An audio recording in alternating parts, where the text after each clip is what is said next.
Welcome to the Southeast Retirement Planners Podcast, where we will go beyond the balance sheet with our guests, not only to share from our personal experience as financial advisors of over 25 plus years, but also to learn from our guests about the issues and topics that are important to them. Our firm specializes in taking care of the financial plans for individuals and small businesses by helping our clients identify their individual goals and taking a conservative and ongoing approach to helping accomplish them. We are located in Hickory, North Carolina, and look forward to continuing to serve our clients and our community. Thank you for joining us. We hope you enjoyed this week's episode. Thank you for joining us for another episode of Southeast Retirement Planners Podcast. Just as a reminder, you can check out all of our podcasts and all of our content on YouTube, on Spotify. We'd love for you to like and subscribe to that. All the information is available on our website at seretirementplanners.com. Really excited about today's guest, a good friend of mine. We've known each other for a long time. Very interesting story, very interesting backstory as well. Trent Cherry is joining us today.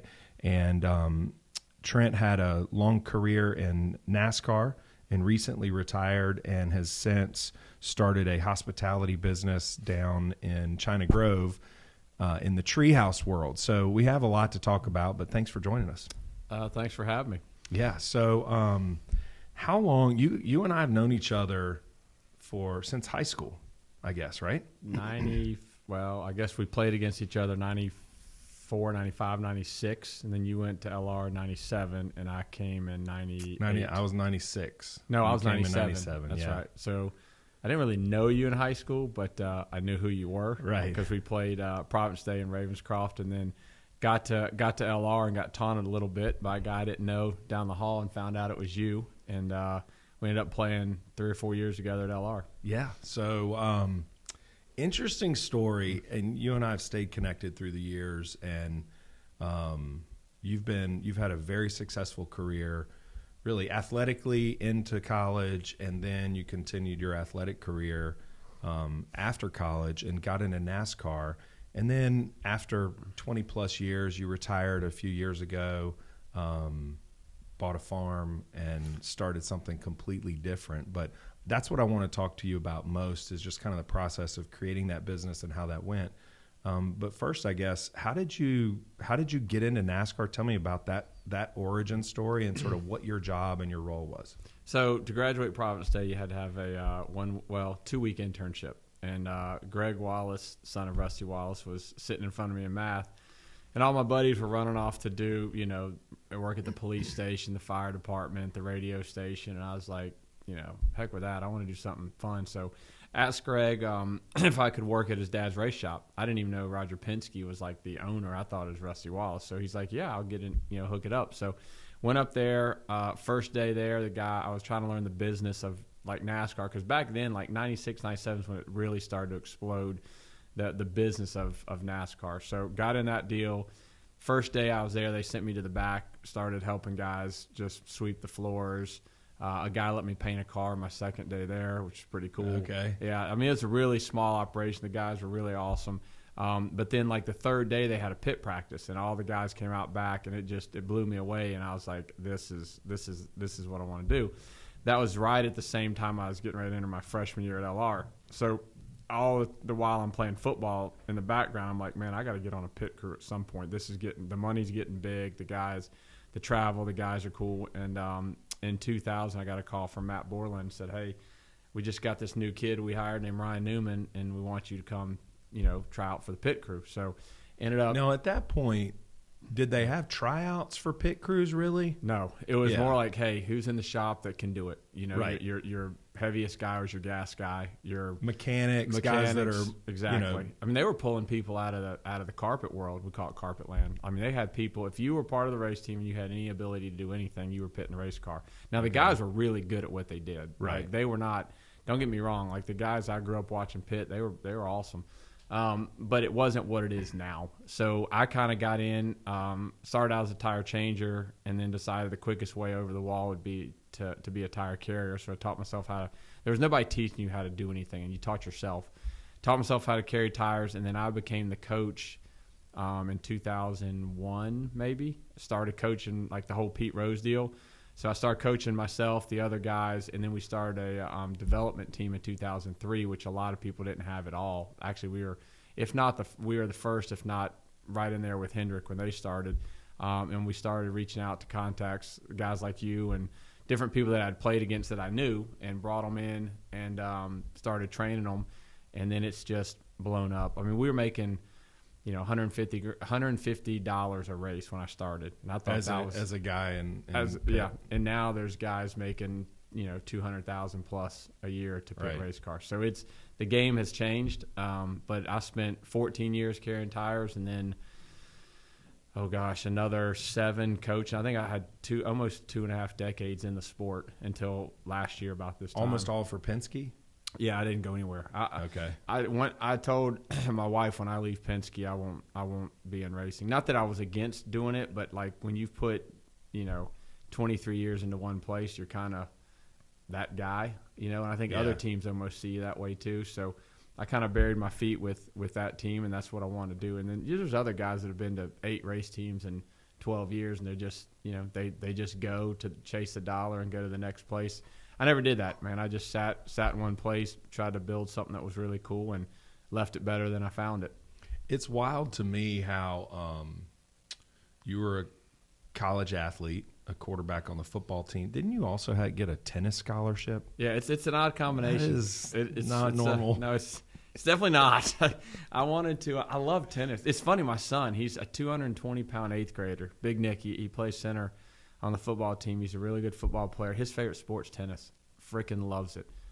I mean, he's like the biggest tennis player by 100 pounds everywhere we go. But he loves it. Like, it's a fun sport to play. And so when I started playing it in high school, I was fortunate enough to win a couple state championships in the private school at different rankings for singles and doubles. And it was like you versus the other guy. So it was one of them things where I was not the best tennis player 90% of the time when I played a guy, but I was the best athlete, and I knew mentally I could beat the guy if I just played. Most matches are an hour and 15 minutes. I would drag it for 2.5 hours till the sun was going down. Just wear and them they out. would just give up. They would just quit. I mean, it really was. I mean, if I was a parent of the other team, I'd have been ready to kill me because it was awful to watch. But I mean, I think I ended up going like 83-5 over a 3-year period. It was just awful tennis. Yeah, just forcing that guy to make mistakes. Yeah, I mean, I was a backboard. Now, I could play. I mean, I could hit shots. But I come up to LR, and I think I played number 3 my freshman year. And it was awesome. Man, I loved it. And then I think they shut the team down going into my sophomore year. And I think, obviously got it back now. But they shut a couple teams down. I think our junior year, they kind of reshuffled the sports that were going on at LR. So, yeah, I ended up coming up here to play both and loved it. And interesting connection with not just athletics in the pit world, but also Lenore Ryan. There's been a handful of classmates, teammates that have all ended up in NASCAR. Yeah, so I've done a lot of stuff business wise, but one thing I tried to start 15 years ago, I had a website called Pit Talks, and it was all about pit news, and it was really cool. And we did an article on, or I did. There was no we, is me. Just you. Just me. It sounds better. We. I did an article on you and your staff. It's me. There was like 8 guys from Lenore Ryan at one time pitting all at the same time, and one of them was a good friend of mine. Well, a couple of them. Adam Mosher, who we played with, and then we had Heath Cherry, who we played with, and then we had Andrew Carter, who we played with. Shannon Myers. We're going to get to Shannon. We're going to get to Shannon. And then we had the other one was Biscaglio, Ryan Biscaglio. So all of them were guys we played with. And then there was Shannon Myers, which if anybody knows anything about Hickory or LR, Shannon was probably – Kyle Duggar's good, but I'd still say Shannon's one of the best to ever come out of this school. Baseball, football, I think he was a double All-American or whatever, made it to the NFL. He was a freak. So he ended up – I hired him – his last changing job in pit road, he made it like 20 years. Like, he had a great career in racing, but he came and worked at Penske for the last 2 or 3 years of his career. Yeah, so he just recently retired within the last few he years. He was still digging, man. He could still get it done. Yeah. That's wild. It's interesting to me that in just my relationship with you, knowing kind of a little bit about your career and how things have gone, from the days when they called you and said, we want you to come pit cars for us, and you're like, all right, let's figure out how to do that. And now, having been down to the shop and seen what it is that you do, it's an incredible facility where I'm assuming back in the day you guys didn't. Now you have cameras at every angle. You do all your pits indoors with electric cars so that you can just practice and work on reps, and there's TV screens everywhere where the guys can see exactly what they were doing, where they were, what their times were, what their splits are, all that kind of stuff. Yeah, it was crazy. It's just like a normal professional team. I mean, we had, four or five different angles for every pit stop. We got a full-time film guy. All he does is film practice, takes the race film, cuts them up. Guys can watch film at their house now. It's exactly what a college or pro atmosphere would be. The problem is when you get to that, you lose what used to be the fun part of racing. Like when I started at Penske, there was 43 employees. It was in about a 20,000 square foot building. And, at lunch, they'd fill a potato launcher and they'd shoot potatoes over at the Roush team out of a PVC pipe. It was like that's what you did for fun, right? And now it's gotten the money. Way more serious. Oh, the politics in it and the money that's coming into it. And, you see all the stuff. You can't – it's such a big money sport. And it's no different than the NFL and the NBA and PGA or whatever it is. A good friend of mine was Billy Ray Barnes. He lives down the street in Landis, and he was one of the best athletes to come out of Wake Forest. He played baseball and football back in, I think, his 50s. And he was telling me they played a game against he played for the Eagles and the Redskins. And when he played for, I believe it was the Redskins later in his career, they had a game at Bristol. And he said they all got drunk at halftime together. Both teams were drinking, and they went out in the second half. I'm like, how are we going to finish this game? That was the NFL in the 60s, in the late 50s, early 60s. And you see that, right, the game at Bristol, and like half the guys are hung over at halftime. They're just pounding beers. That was a good time. Now the NFL, I mean, it's a straight business with everything they do. And racing is the same individually. way. It has to be. It has to be. And I'm not saying you can't evolve in it, but when I got started there was a couple 5-6 years. It was awesome to be a part of it and watch. Then as the money gets bigger, the responsibilities get bigger, and that's no different in business and whatever you do. So it's it's nothing bad. It's just times changed from what it was to what it is now. So over 2 decades in NASCAR, you finished your career as coach of all of Penske's pit crews. Yeah, we had about 35 guys involved in that. How many championships did you win? We had Joey, we had Brad on the Cup level, we had Brad on the Xfinity level. We probably had 5 or 6. Now, that was 2 Cup championships and then maybe 2 Xfinity and then 2 Xfinity owner, maybe 5 or 6 somewhere there. I think I left with, I was telling 30-plus race wins? I had like 35 wins, but then 125 as a coach or player. And then I had 19 rings. So you get rings for championships, and then you get rings for Daytona 500, Brickyard 400s, All-Star Race, and Coke 600. So those are like your ring races, right? And I remember a guy named Mike Trower. He ended up having like 20-plus rings, and I was like, dude, this is awesome. This guy's got like a collection. And it just worked out that I was able enough to do it long enough and collect a couple rings and win a couple races. So one of the things I remember is there was an incident in an all-star race. Man, I knew you were going to bring this up. Wasn't there? There was a couple of them, and it was not good.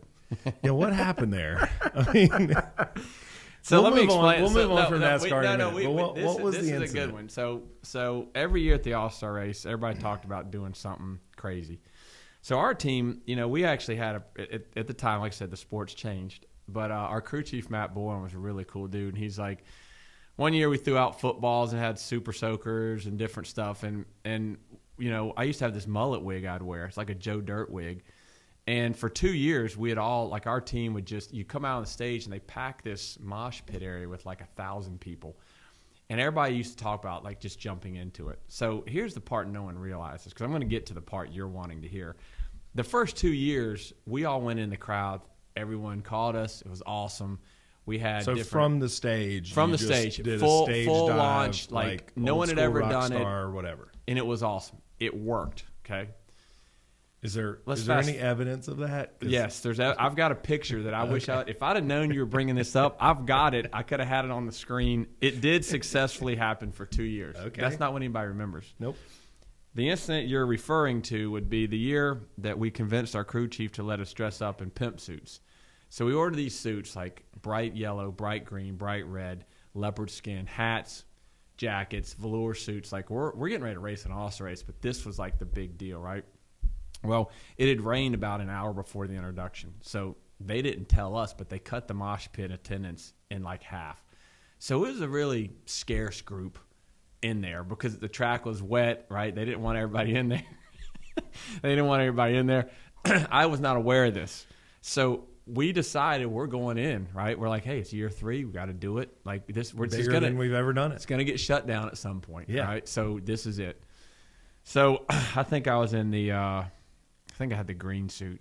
I got a picture on my phone still because I was like, it was awful. But so we go full send, just off the stage, jump out, turn to my back, and I'm going in face forward, but I start looking down. There's this one dude, and just one guy, one tooth, one guy, one beer, and he's like, "Oh man," and I like literally he moves out of the way, so I go straight to the concrete. Now the stage is 6 feet high. I jump another 2 feet. I turn, so I land off about a 7-foot fall, and I turn. I don't want to hit my face. So I turn and I land right on my ribs. Like, I mean, no joke. Like, it knocked the breath out of me. So everybody comes over, picks me up. We end up going down, and we're all laughing. Nobody thinks anything of it. Well, like, I mean, I was tore up, dude. So I go to, like, I couldn't breathe. So I go to the infield care. I'm like, dude, I got to go pit this race car in, like, 10 minutes. Like, is there anything you can do? I'm like, I can't breathe. Like, I was tore up. So they wrap me in this wrap. Like as tight as you can get, and they're like, look, you probably have broke ribs or bruised ribs. You've probably separated cartilage from ribs. Like, you're in bad shape. And I'm like, well, look, I've never missed a race. I'm not missing a pit stop. So they wrap me really tight. Like they compress my whole torso, like to where I can barely breathe. So I go out and do the 3 or 4 pit stops. I'll never forget. They had an untimed pit stop during this race. And there was a guy that came up behind the pit stop because you can walk pit road. Mm-hmm. And he's like, hey! And he's holding up like the whatever symbol this is, like the rock and roll symbol. And I look over, he's got my hat on. It's the one tooth, it's the one tooth, one beer guy. He's got my pimp hat on. He's like, that was me, and I'm like, dude, appreciate the help. Like here I am, I can't even laugh. I'm taped up so hard.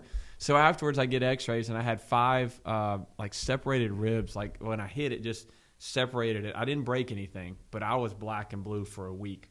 It was the closest I ever came to missing a race. I never missed a race in my 23-year career. That was the closest. And after that, there was no more of that. No more stage. No more. No one's yet to do it again. So it's the worst part was our gas guy was also our IT guy at the shop. His name's George Whitley. George, if you ever watch this, I haven't forgiven you. He put it on loop. There was like 6 or 8 TVs in the shop. We've seen it. It was on loop for a week. Yeah. Just me hitting the ground, hitting the ground. And I'm pretty sure upper management probably told him, hey, do this so we don't have anyone else ever do something this stupid again. But you have to be careful what you're famous for, right? I mean, so I think I've done other stuff. You have done. But so have you ever Googled your name? I have not actually. No, really? No, my son has. All right, so that comes up when you Google your name. That's one of the things. Does it really? Yeah, it does. It does.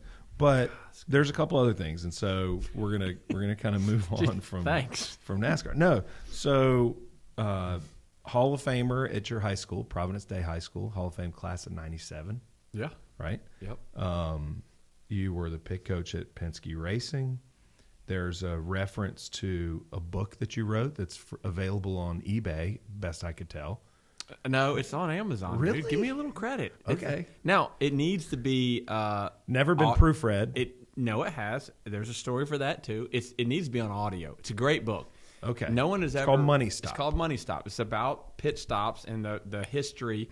I document all the great teams that have come up and how it came from being we have to do a pit stop to where people realize we can win races with a pit crew. Like, it's actually a very...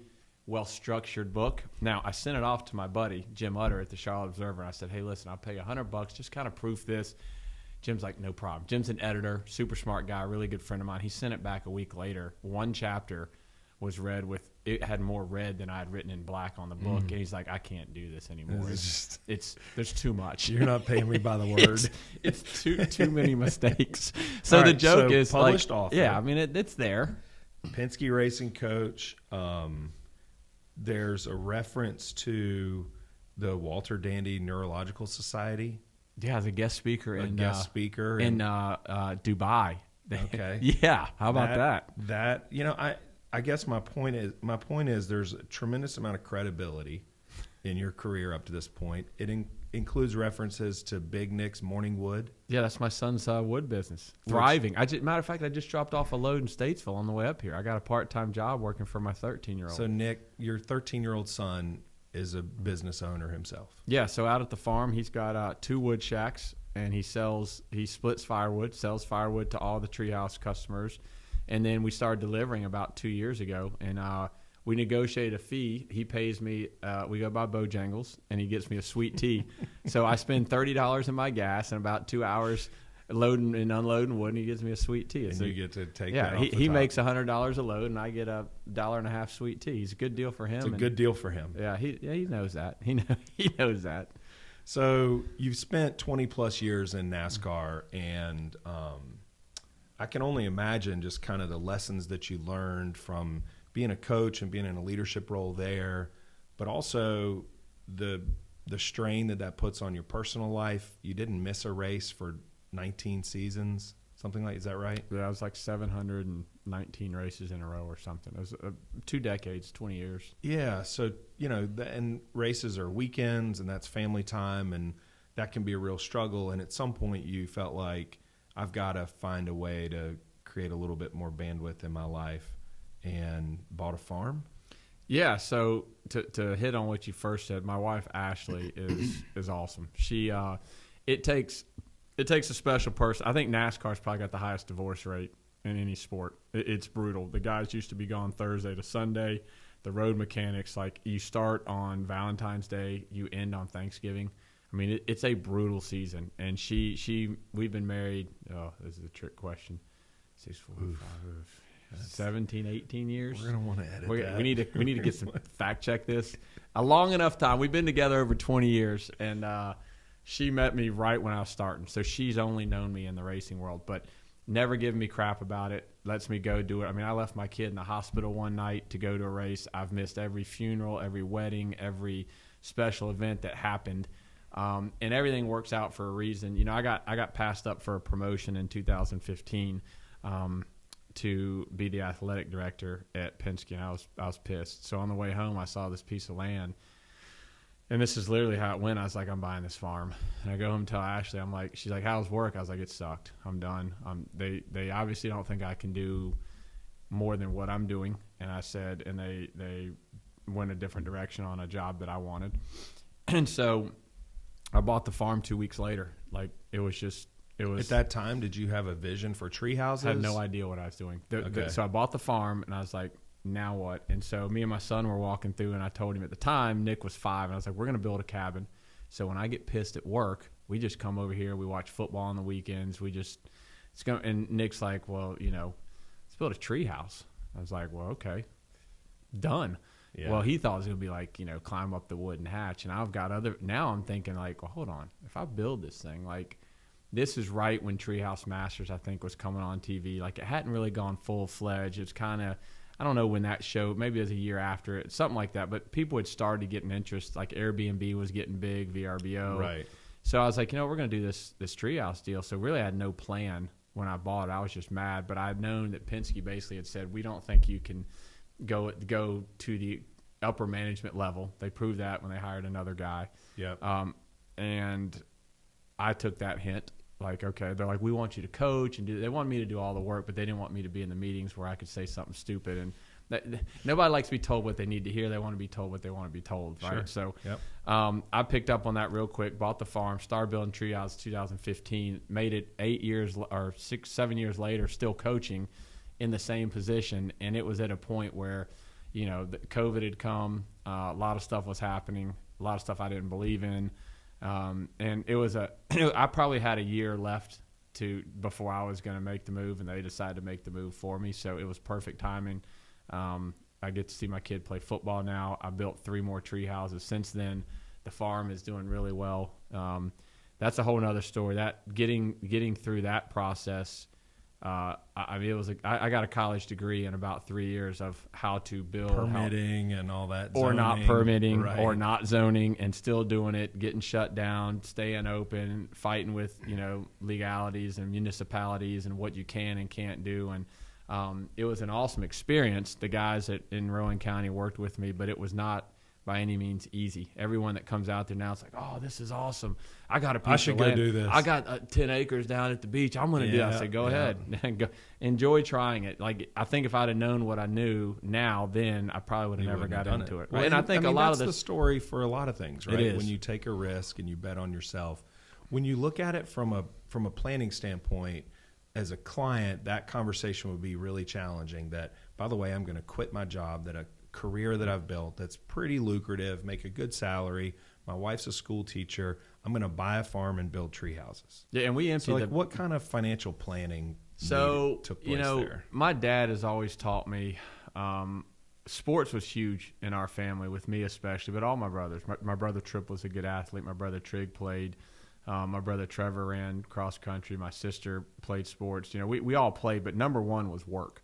Like, you learn how to work. We were down at my dad's T-shirt factory from time we were 7 years old, packing T-shirts in the summer. All the kids are out playing. We're like, Dad had a deal. We had to work 25 hours a week until we were like 15, and then it was like, you're working 40 hours. Like, we were down there nonstop. So we learned how to work first, and that was something that I've always taken with me into the farm and stuff. I had a vending business for 10 years. Right. So I sold my vending business, and the guy had finally paid it off as a 3-year deal, pay me the money, and then I had that money and used that to buy the farm, and then or the down payment on the farm, and then I basically emptied our savings at this point to build this 100,000 plus tree house. And now that you see what we've built it into, it's easy to understand. Oh, well, that was easy. But 9-8 years ago, if I said, hey, go build whatever right now and take all your money. Even you as a financial planner be like, hey, we need to sit down and talk about this. Let's have a discussion. So, that's what I mean when I tell you my wife is bad to the bone. She's like, yeah, okay. I'm telling you right now, 95% of the women in this world, or men, if the women wanted to do it, would say that's not happening. But my wife believed in me like I believe in me, and the best thing she does, and she'll tell you, she doesn't get in my way, right? Like, a lot of people, she'll tell you that. She thought it was a dumb idea too, but she believed in me, and she believed in the idea of what I could make it, and now it's doing really well. Just outwork the problem. Yeah. So from again, back to sort of the financials, when you make a decision like that, I know that you've been an investor most of your life. You've been an entrepreneur off and on most of your life. How do you carry on more debt than maybe you're comfortable with? How do you feel about debt? Is that a big concern? So I'm glad you asked that, because I think the idea of debt has changed a lot. My dad owes nothing to anyone, and he has got a monstrous company. It's way bigger than you could probably imagine, and there's zero debt. And he could be 4 times bigger than he is. I mean, he's probably got leveraged. If he leveraged, he's probably got 200,000 square feet under roof. Everything's paid for. He could probably have 600,000 square foot in 3 different places around the country and branch out and be doing 3 times as much, but the bottom line probably would never change. So you get triple the headache for the same bottom line. And we've always been taught, I've never had a car payment. So I've always bought junkers. I never had car payment. My house will be paid off. I put it on a 15-year deal. It'll be paid off in 2 years, I think. I did it when I was 30, refinanced it. I try not to owe anything at all.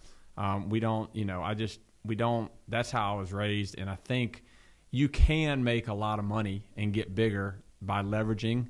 But when the crash of 07, 8, 9, that area happened, and what you're about to see coming up, it's going to be the guys with cash is king. And my dad's always taught me that cash is king, right? So I think there's a way you can leverage, and you see all these YouTubers and stuff talking about, oh, you can buy 3 houses for 15 grand down, and you do this and you do this. And I think there are ways to do it, right? I think a lot of guys have got rich doing it.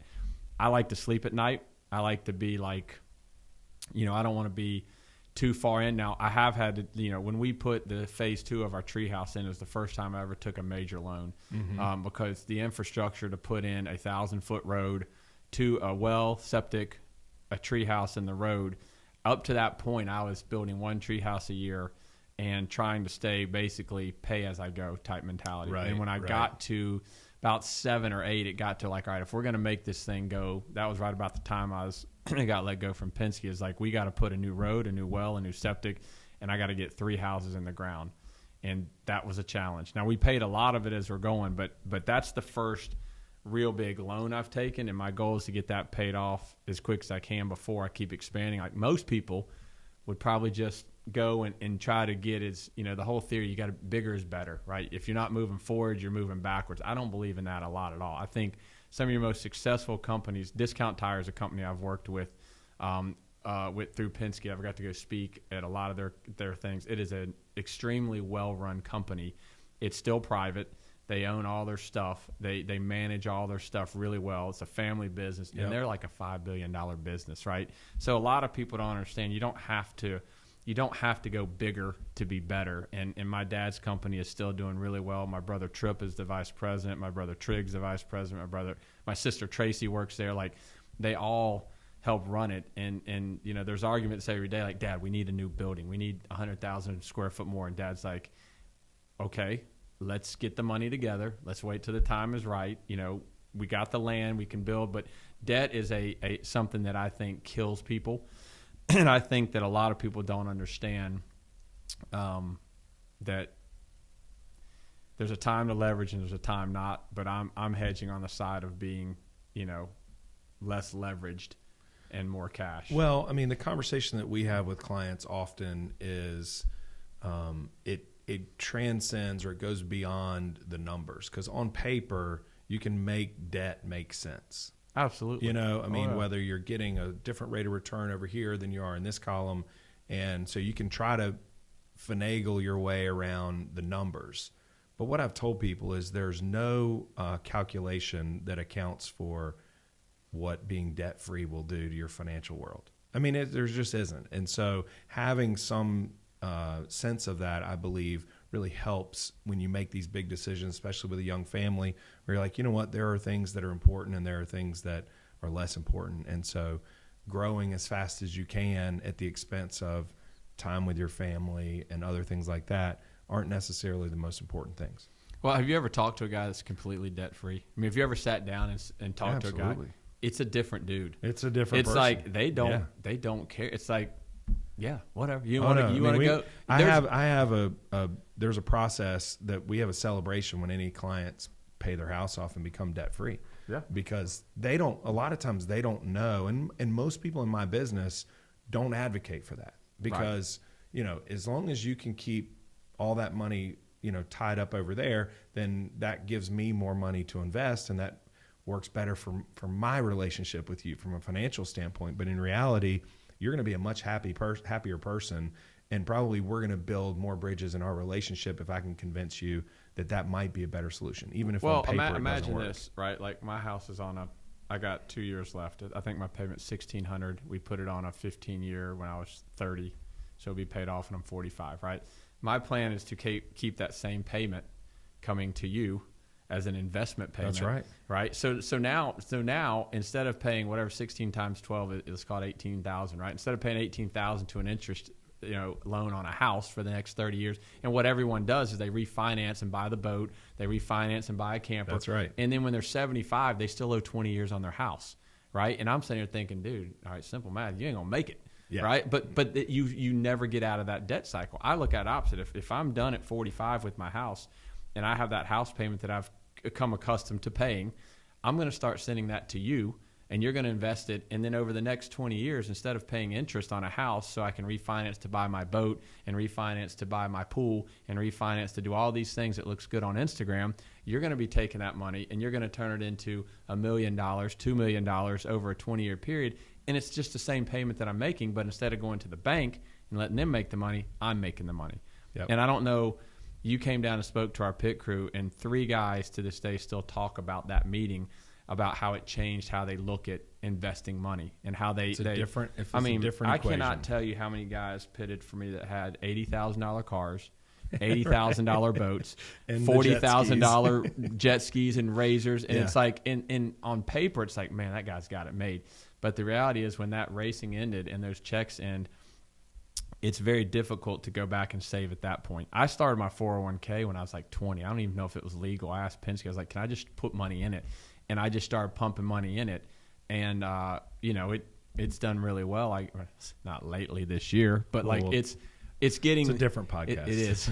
We'll get back to that later. Right. But you read all the stuff. If you invest early, some people don't start till they're like 40, 45. And it's not their fault. They probably haven't been told or taught. But like, the earlier my son right now, Nick, I mean, he puts $250 away every month, and he invests it and packs it away, and when he buys his own car in the next 4 years, he'll have enough money to buy his own car from his wood business that he's invested, and he started doing it at 11 years old.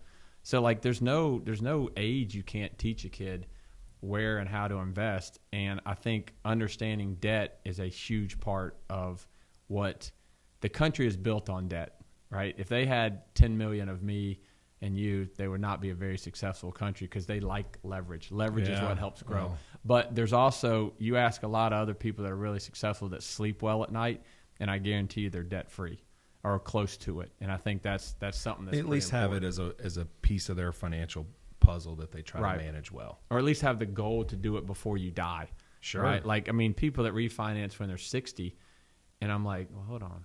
30 years, 9 years old. Somebody else's problem. And that's what a lot of people do. And I look at it opposite. I'm like, I want to be done at 45, and then that same check is not. I'm not just going to start spending it on junk. Now I'm going to start sending it to you guys and say, all right, here, this is my check every week, and it doesn't affect my quality of life. It doesn't affect how I live. It just means it's going to a different place, making me more money than giving the bank the interest payment. Yeah, I would argue it does affect your quality of life. I mean, it creates yeah. it creates a different conversation in your household about things that are important and how you prioritize things.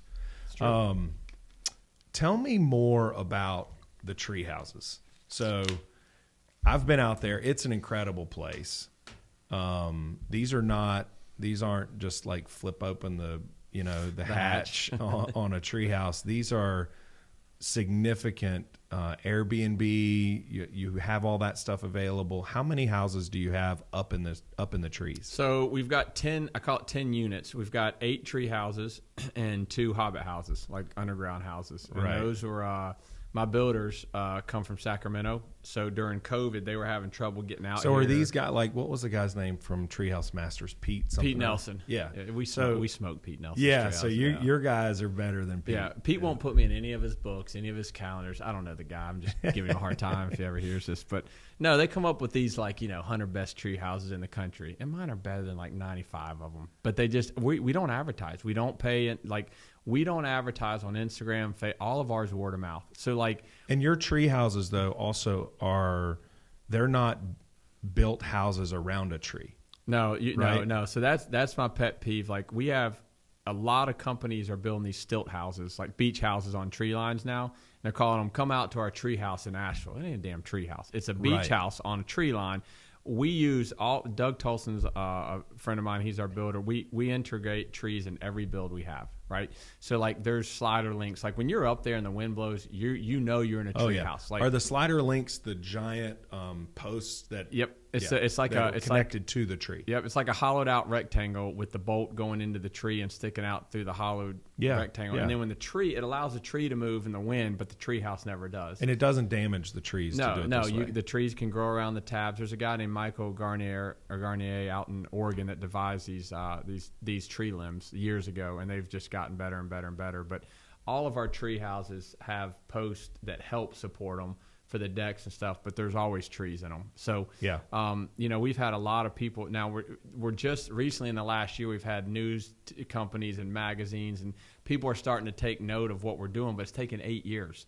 We don't advertise, just word of mouth, but we've had a lot of famous people that have come out and stayed, and they put it out on social media, and people don't even know where we're at. It's the middle of nowhere. It is. I mean, we're China Grove is it's not a metropolis, but I'll tell you this: it's I call it a Hallmark town.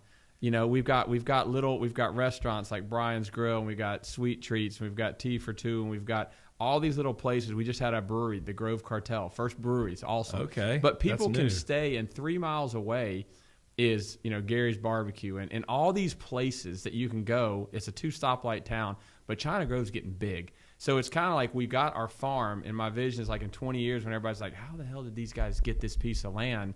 Well, you have to, no different than planning and business, you have to plan. You can't do it when it's happening. You got to plan before it happens. Sure. And like 4 or 5 years after I bought the farm, they put in an exit out on 85, exit 65, and it's the direct shot to my farm. You don't have to get off. You get off the exit, and it goes straight to the farm. Right. And it's like, oh my God, you couldn't have planned it any better. Right? I didn't know that was happening, but someone did at some point. But well, the units themselves are full of amenities. I mean, it's not even like, it's not camping, it's not roughing it, it's not glamping. Like, it's a legit running water, plumbing, the whole thing. I mean, it is a small suite, if you would, that's up in the air, like a really cool experience. So if somebody wants to come book a stay. Now, I know you don't really do like visits, so you can't really come like tour it and just check it out. You need to actually go and stay for a night. But you have all the amenities of staying at any other kind of small Airbnb, yeah, right? So again, we started with, and this goes back to the permitting process. I thought I was going to outsmart everybody and get these camper toilets. And basically they are incinerators. You take a poop in them, close the lid, they burn this paper, it evaporates the liquid, it incinerates the solid. And I'm like, sweet, I don't need any septic, right? So then we had showers. So I'm like, well, I'll figure the shower out. It's gray water, you know. And I'd read enough about gray water that in certain places, gray water is legal to just put in your yard, like you can. So I thought I was going to figure all that out. Well, it didn't work out. So now, from the first treehouse on, everything we have, and we had to go back and upfit the septic and upfit all that, but we have heat and air in all of them. We have bar sinks with hot and cold water. We have a shower with hot and cold water. We have flushing toilets. We have covered decks. Most of them now have covered decks, so when it rains, you can sit out and listen to the rain. And they're all about 400 square foot or less. We have them that sleep anywhere from 2 to 8 people. And each time we build them, they get a little bit nicer. So whatever we screwed up on the first 5, we fix on number 6. And whatever we screwed up on the first 6, we fix on number 7. And they get better and better and better. So you're not up there building these things? No, I am. So I am part. I get no credit. See, this is the other thing. I get no I'm credit. asking the question because I do know that you've developed some skills over the last few years. So the important stuff, my builders don't let me do the important stuff. So like safety and like such. designing, engineering, putting the beams in place, the tabs. Like basically, I get to do the shelves, the countertops. It's important. The furniture. I know it's important. The coffee table. They let me do the furniture, and then they come back and fix what I mess up. So it's like, hey, we'll let the owner participate. But you haven't been a woodworker. You didn't grow up. No, I didn't grow up. My dad didn't even cut the grass. I mean, we didn't have tools where I. But yet, you figured out a way to. I mean, the furniture is beautiful. No, it's great. It is nice. Like I figured out that the first couple of tree houses, I know how to. You know, we fire burn all the cabinets. They're oak, and then we put a butcher block top on it, and we cut the sink in, and we build the handles out of laurel from up in the mountains, and we do the shelves out of slabs, and like I can do all that. But like when you go up and a storm comes, you're safe because I didn't have something to do with the structure. Right. Like they're engineered, like there's plans, like it's all legit. But builders, the shelf might fall off the wall, but that's not really. The microwave might come down, but you're gonna be safe. It's not gonna be no water. Like we really do have really good builders, and they're not treehouse builders. They're actually just carpenters, and it's groups of people that we bring together for these builds. They don't even work together on like a crew. It's just individuals. We get them together, and they come out. We fly them out. We got a house that we rent for a month, and we build these things. What's the best scenario or kind of your ideal booking or your ideal client? Like, is it families that want to go out there for a weekend? Is it anniversaries? Is it groups? Do you host groups out there? So, yes, we host everything. Our biggest clientele is families. So, like, we just put in a 70 by 30 jump pillow. It's like a bounce house without walls. It's like our first major amenity. It's almost like a trampoline in the ground. Exactly. Right? Yeah, and you just slide off into sand, and it can hold about 40 people at once. And anywhere from a year or two old to 75 years old. You can bounce on this thing. People have a blast, but that was like, kind of our first amenity, but we're really, geared towards families. During COVID, we were slammed. People wanted to get out of hotels. They lost all their beach trips, their mountain trips, their cruises, and we are the only show in town. And we are social distanced. The tree houses are 100 feet apart. Right. So you could come and do something and get out of the house, and people were still getting paid. And it worked out great. But, we also get a ton of people where the dad loves to camp, and he wants to go cook his steak out over the fire pit and, wear his tank top and, like, roughing it. And the mom's inside reading a book in the air conditioning like, hey, this is great. We both get what we want. We get a ton of anniversaries, ton of birthdays, there's a wedding venue down the street, the Villa Franca, and they do weddings. We get a ton of people that'll come and stay the night after their wedding. There's a ton of, we get all kind of stuff. I will tell you one thing that scared me. Have you ever heard of LARPs? Do you know what LARPs are? I didn't either. It is live action role play. And these Hobbit houses have generated, there is a group of LARPs. No. They're conferences for this stuff, like conventions. Yes. Right? So I came in one time and I thought, we had some people that had rented the Hobbit house, and they're like, yeah, we're LARPs. And I was like, okay, I thought that meant like we're just. It was like a last name or something? I didn't know. Well, that meant from the time they enter the property, they're in costume and they're in character of a Hobbit. So they're in the costume. No. They go through the whole, like, they speak. They change their language? Everything.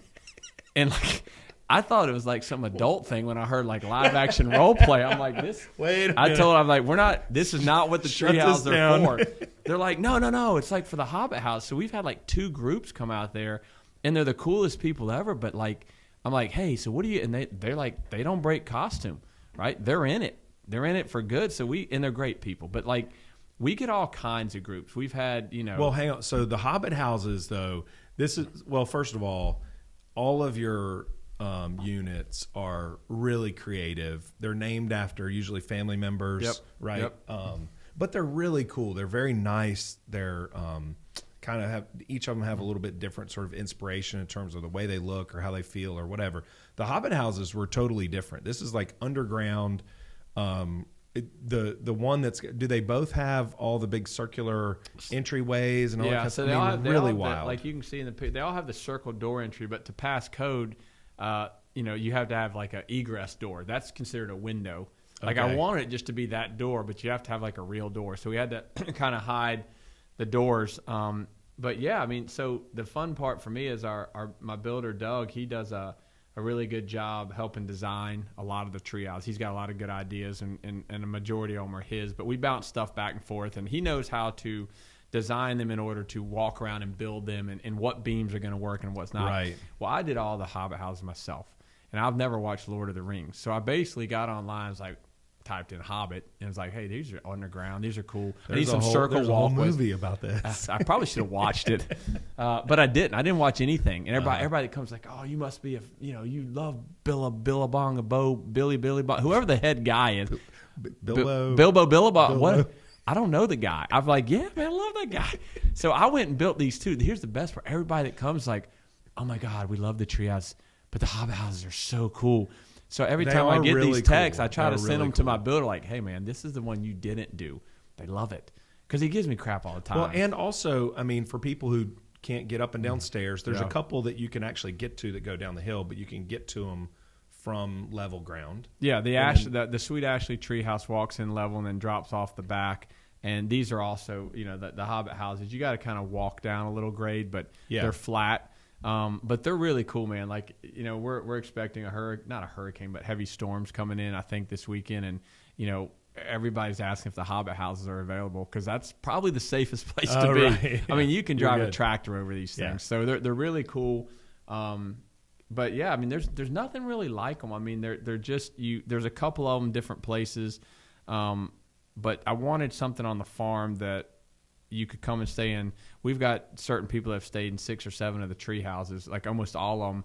And I want to give them another option, like, hey, here's an underground option, right? Very different. It is very different. And we get a lot of people that really enjoy having the differences of what we got going on. And all the tree houses are different, too. The picture here is the Hobbit house, and then The treehouse named after my dad's in the background, and it all kind of flows the way the bank is. Plus, the Hobbit Houses are closer to the road, so I didn't want to put a treehouse 100 feet off the road. There's a cut-through road where you could hear cars, but you can't hear anything underground. So to maximize the land and what I was wanting to use it for, it just worked out. So how many acres is the farm total that you own? It's 27. Okay. And how much of it are you currently using, sort of the footprint of the Cherry Treesort? So there's 2 fields. There's like a corn field and a barley field that my neighbor across the street farms. His name's Wild Bill. That's a whole nother podcast. Dude's like 93, and I don't know how he sees to cut lines straight. My man is digging. But anyways, him and his cousin, they farm it. But we use so in between these 2 big fields is a huge wooded area with a water creek runoff.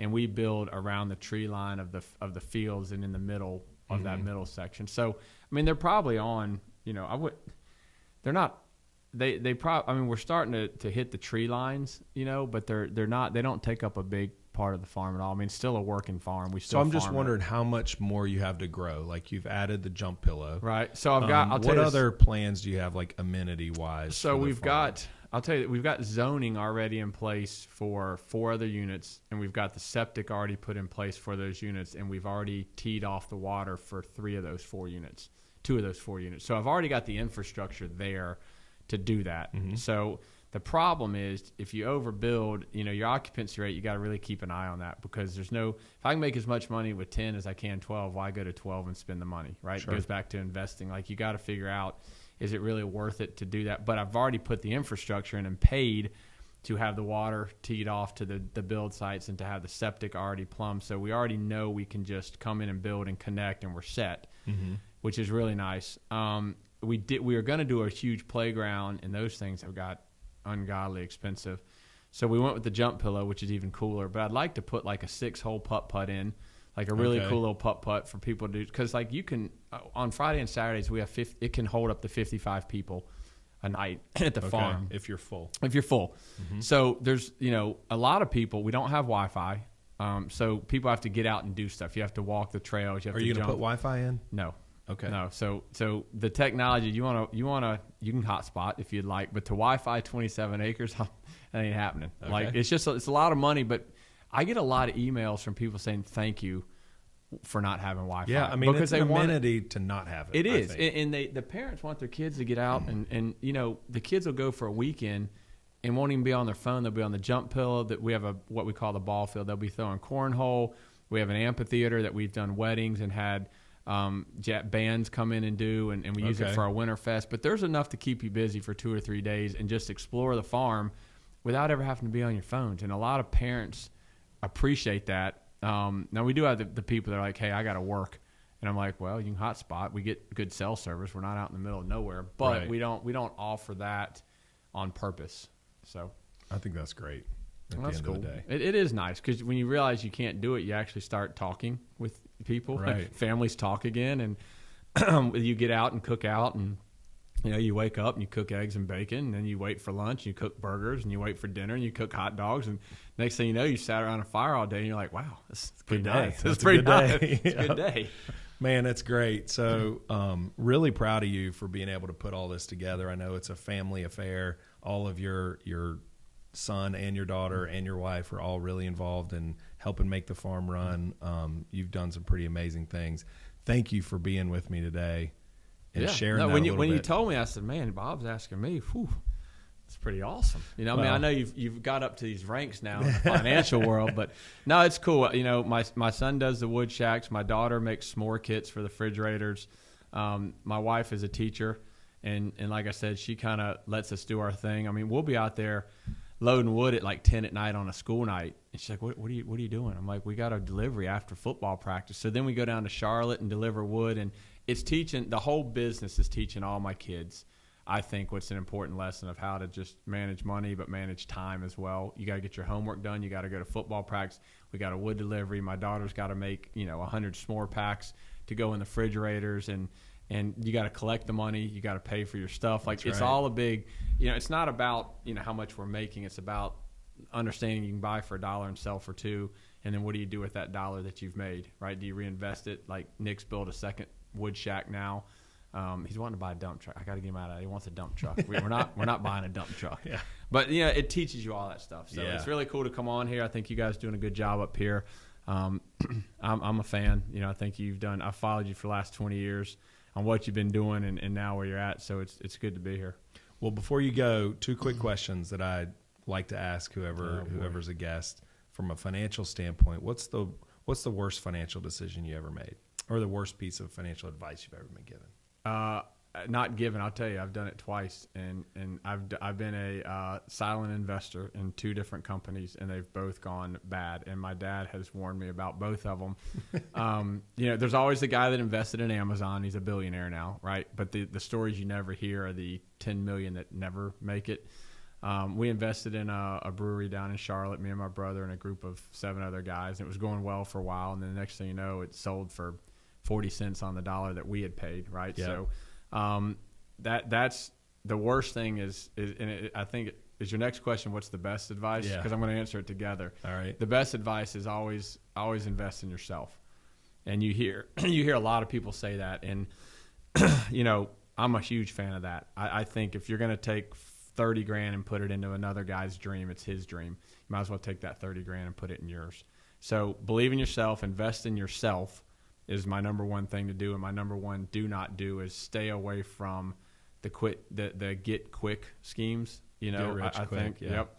And the other thing I don't like is everybody always says you got to think outside the box. I hate that saying because being in that box has got to where you were. Like I think you don't get too diversified in 10 different things. Get really good at one. And put everything into that. Now, a lot of people will disagree. Oh, you got to be diversified in case one goes this way and one goes. And I think that's okay. I got a lot of different things, but I also think you can't focus all your time and energy on the one that makes your money if you're worrying about everything else. Well, and it's an unpopular opinion in the world of financial planning and financial advice that most of what we talk about with most of our clients is still very pertinent, very appropriate, and that is you need to be diversified. Right. But that's a different kind. I'm talking about owning like 8 different businesses where you can't manage them all at one time. Putting your money. I think the thing that's interesting about that concept is really the way you're living it out right now, and that is most of the people that I know that have accumulated significant wealth have done so by being concentrated. Right. And not you keep it by being diversified. Yes. But you grow it and you get to the point of accumulating that wealth by being concentrated. And most of the time, it's by investing in themselves. It's business owners. It's people that really follow that dream and they invest in that dream and their own dream, not following whatever that latest and I agree. Stock idea there's is. Only so many Elon Musk that can have $4 billion companies that are all succeeding, right? Most guys, when they go out to branch, they fail in that second company because their time is still it's the 80-20 rule, right? You spend 80% of your time on something that makes 20% of your money, right? Or 20% of your time that makes 80% of your profit. Like that's what I was basically getting at as far as if I want to go start a grading business right now, it's going to take time away from my treehouse business. And then I'm going to have probably 2 failing businesses instead of concentrating on one as far as building a company. Yep. Now, as far as diversifying financially, I got stuff everywhere. Right. And I think that's a different kind of diversity. I'm talking about business ownership is where I see a lot of people. You see a guy that has a great collision business. He's like, I'm going to go into automotive repair, not just collision. Well, then the collision side of it, the paint and body starts to suffer. And then the mechanic never gets up. And the next thing you know, he's selling one to try to pay for the other, and it's a mess. So yeah, just had a conversation with a guy on a podcast a few weeks ago about that. So really? Very cool. Well, listen, man, thank you very much. If anybody wants any information on how to get in touch with you, they can go to cherrytreesort.com. Yep. You can just and you're on all the social media stuff down in China Grove. It's an amazing place. Great to book whatever your next event is. You can do work stuff. You can do family stuff. You can do reunions, celebrations, girls' weekends, guys' weekends, whatever. Oh, yeah. It's a really cool venue and a great spot. So I'm proud of you for all that you've done out there. It's really beautiful. And thanks again for being on the podcast with us. Please, for everybody listening or watching, make sure you like and subscribe on our YouTube channel or on Spotify. You can find all of our podcasts and all of our information about our office here in Hickory at our website, which is seretirementplanners.com. So thanks again. Cool, man. Thanks for having me. All right. Securities and advisory services offered through LPL Financial, a registered investment advisor. Member of FINRA, SIPC. Southeast Retirement Planners is not affiliated with LPL Financial or registered as a broker-dealer or investment advisor.